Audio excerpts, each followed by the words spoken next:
Mercedes gained as much as 8 km per hour with a hybrid trick its own engine customer did not even know existed. The FIA had already shut down an earlier version over safety fears, but Mercedes found another way through the rules.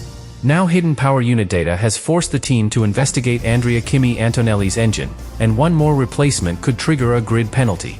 But the biggest shock is this: Mercedes has not been caught cheating. The current trick is legal, the engine problem is separate, and the detail connecting both stories could decide whether Antonelli's season survives. Subscribe to the channel. Before this becomes another accusation of cheating, the first thing to understand is that Mercedes is dealing with two completely different problems. One problem is about performance. The other is about reliability. They both involve the power unit. They both involve electrical energy. And because they appeared at almost the same time, they have been pulled together into one explosive story. But they are not the same. The hybrid technique itself is currently legal.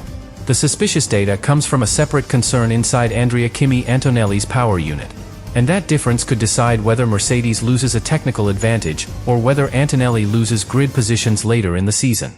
Modern Formula One cars do not rely only on fuel. They also use stored electrical energy. Think of it like a runner who already has strong legs, but also carries a battery capable of delivering an extra push. That extra push can change everything. It can improve acceleration out of a corner. It can help a driver defend at the end of a straight. It can make an overtake possible before the braking zone. And in qualifying, it can move a car from one row of the grid to another. But the battery cannot deliver maximum power forever. The energy must be managed. It must be released at the right time. And under the regulations, the electrical output must also reduce in a controlled way. The important limit in this case is 50 kilowatts per second. That number matters because sudden changes in electrical power can create sudden changes in speed. Imagine following another car at full acceleration. You expect the car ahead to continue pulling forward. Then, without warning, a large part of its power disappears. You close the gap far more quickly than expected. On a normal road, that would be dangerous. In Formula One, at extreme speed, it can become a serious safety problem. That is why the FIA had already acted against an earlier version of the idea.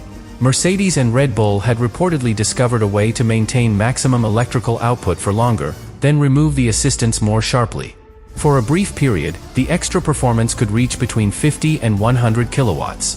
That is not a tiny difference. That is enough to change how quickly the car reaches the next braking zone. But once the electrical assistance disappeared, the car could slow in a way that was difficult for another driver to predict. The FIA moved to stop that method after the Japanese Grand Prix. The concern was clear. Performance could not come at the cost of creating dangerous speed differences between cars. For many teams, that might have ended the search. Mercedes kept looking. And this is where the story becomes more interesting. The team did not simply repeat the banned approach. It studied the wording. It looked at what the FIA had actually restricted. Then it found another way to reach a similar performance goal without using the same dangerous method. The new technique depends on the driver lifting off the accelerator just before crossing the finish line. That sounds almost too simple. But the timing changes how the electrical power reduction is applied. The Mercedes can carry stronger deployment through the important part of the final sector. Then, at the last possible moment, the driver lifts. The car gives away a small amount of speed at the line itself. But by then, most of the gain has already been created. Think of someone sprinting toward a doorway. Instead of slowing gradually before reaching it, they maintain their effort for longer, then ease off only after their momentum has carried them through the most valuable part. The final movement looks slower. The approach was faster. That is the basic idea. Telemetry analysis suggested the technique could be worth roughly 7 to 8 km per hour in the relevant section. The total lap time gain was much smaller. Around 9 thousandths of a second. 9 thousandths. That sounds insignificant. But Formula One is a sport where insignificant margins become major consequences. 9 thousandths can decide who starts ahead. Starting ahead can decide who controls the first corner. Controlling the first corner can protect the tires. Protected tires can open a better strategy. And a better strategy can decide the race. One tiny gain can move through the entire weekend like a chain reaction. That is why rival teams care so much. They are not only looking at the final number. They are looking at what that number can unlock. But execution is critical. The driver cannot simply lift whenever he wants. Lift too early, and the lap becomes slower. Lift too late, and the system may no longer remain within the permitted limit. The power unit, the software, the battery level, and the driver's timing all need to work together. This is not free speed. It is controlled risk. And that helps explain why McLaren was caught by surprise. McLaren uses Mercedes power units. Yet Oscar Piastri admitted that he did not know Mercedes was using the technique. Andrea Stella also said it had not been discussed between the teams. That reaction created a new layer of tension.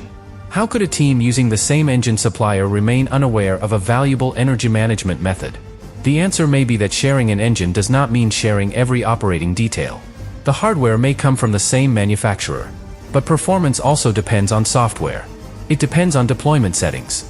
It depends on battery preparation. It depends on the latest specification. And it depends on exact instructions given to the driver. Think of two people owning the same computer. One uses the basic functions. The other knows every shortcut, every hidden setting, and every way to make the machine work faster. The equipment may appear identical. The outcome is not. Mercedes may understand the complete sequence behind the lift. McLaren may only see the visible movement. And copying that visible movement without understanding the hidden preparation could be costly. A rival could lift at the same point and gain nothing. It could lose time. It could deploy energy too early. It could reduce power too sharply. And in the worst case, it could cross the legal boundary and risk disqualification. That is why the paddock cannot simply copy Mercedes overnight. The action is simple. The system behind it may not be. And this is where the FIA's position becomes crucial. The current technique has been treated as legal, provided the electrical power does not fall by more than 50 kilowatts within the relevant second before the driver lifts.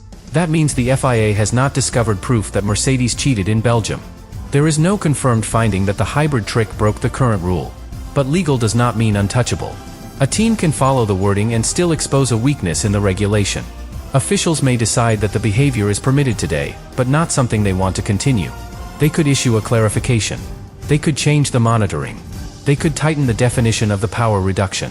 And the advantage could disappear without Mercedes ever being found guilty. That is the gray area. The team may have respected the line. The FIA may still decide to move it. But while that debate grows, Antonelli faces a much more immediate concern. Mercedes found suspicious data in the power unit he used at the British Grand Prix. The word suspicious sounds dramatic. In this case, it does not automatically mean manipulation. It means the data suggested the engine might not be behaving normally. A temperature may have moved in an unexpected way. A pressure reading may have looked unusual. A vibration pattern may have suggested a developing fault. The exact technical cause was not specified. What matters is that Mercedes considered the warning serious enough to act. Before Belgium, the team installed a fourth power unit for Antonelli. That protected him from the immediate risk of using an engine Mercedes did not fully trust. But it created a new problem. He had already reached the allowed allocation described in the source. The fourth unit used his remaining margin. A fifth power unit could trigger a grid penalty. That is the real pressure inside Mercedes. The team is not only trying to preserve a clever qualifying advantage. It is trying to avoid a future penalty caused by another engine change. And those two goals pull in opposite directions. The hybrid technique encourages Mercedes to search for every possible fraction of performance. The reliability concern encourages the team to protect the machinery. One side demands aggression. The other demands caution. That conflict affects every decision. How hard should the power unit be pushed? How much energy should be deployed during qualifying?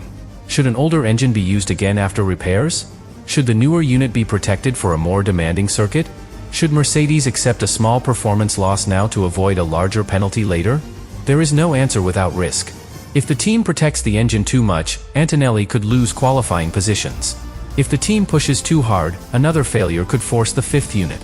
And if the fifth unit arrives, Antonelli could produce a perfect lap and still be sent backward on the grid. That is the brutal part. The driver may do nothing wrong. He may hit every braking point. He may manage the tires perfectly. He may deliver the strongest qualifying performance of his career. But Formula One does not separate the driver from the machine. If the power unit allocation creates a penalty, the driver pays for it. That pressure becomes even harder for a young driver. Every strong result becomes part of the argument about whether he belongs at the front. Every difficult weekend becomes evidence for people who already doubt him. Now even success can be questioned. If he is fast, some people will point to the hybrid technique. If he struggles, others will say the advantage was never important. If Mercedes changes another engine, his weekend may be compromised before the competitive sessions even begin. Antonelli is carrying the consequences of decisions made far beyond the cockpit. And Mercedes knows it. That is why repairing the previous power unit matters so much. If the team can diagnose the problem, repair the component, and safely return it to service, Antonelli regains flexibility. Mercedes can rotate the engines. The newer unit can be protected. The risk of a fifth power unit moves farther away. But if the damaged engine cannot be trusted, the pressure increases at every race. Every long straight becomes a reliability test. Every hot session becomes a concern. Every unusual data point becomes a possible warning. And every warning forces the same painful choice: continue, replace, or reduce performance. None of those choices is comfortable. This is why the Belgian story is more complicated than a hidden trick and a few suspicious numbers. Mercedes has found a legal way to gain a small amount of speed. At the same time, it is investigating whether one of Antonelli's engines can survive the season. One discovery shows how advanced the team's energy management has become. The other exposes how fragile a Formula One campaign can be. The same power unit that creates the advantage can also create the penalty. And that is the contradiction at the center of the tension.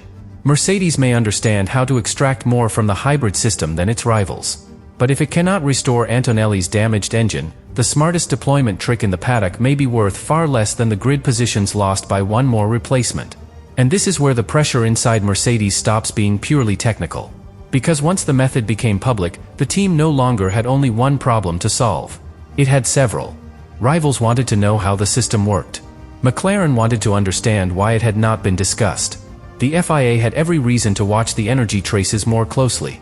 And Mercedes still needed to determine whether Antonelli's earlier power unit could be trusted again. Each issue was manageable on its own. Together, they created a dangerous situation.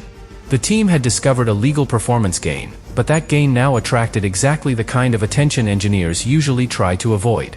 Every unusual acceleration phase could be examined. Every lift before the finish line could be compared.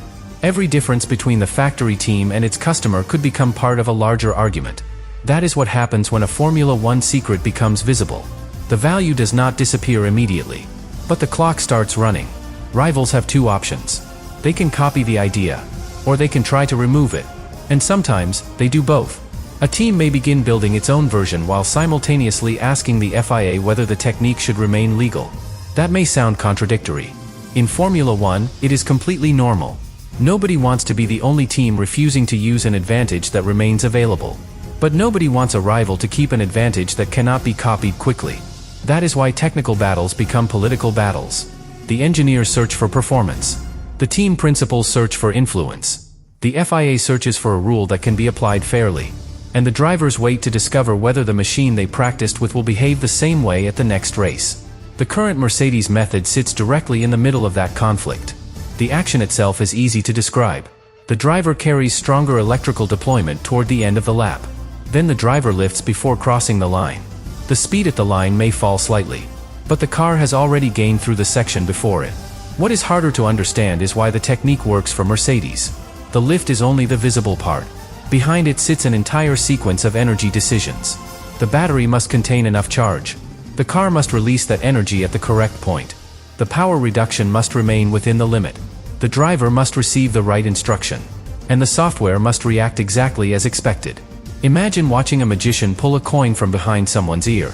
The hand movement is visible. The preparation is not. Copying the final movement does not mean understanding the trick. That is the challenge facing Mercedes rivals. They may see where the lift happens. They may estimate the speed gain. They may identify the section where the extra deployment appears. But they still need to know how the system was prepared before that moment. Without that knowledge, the copied technique could produce nothing.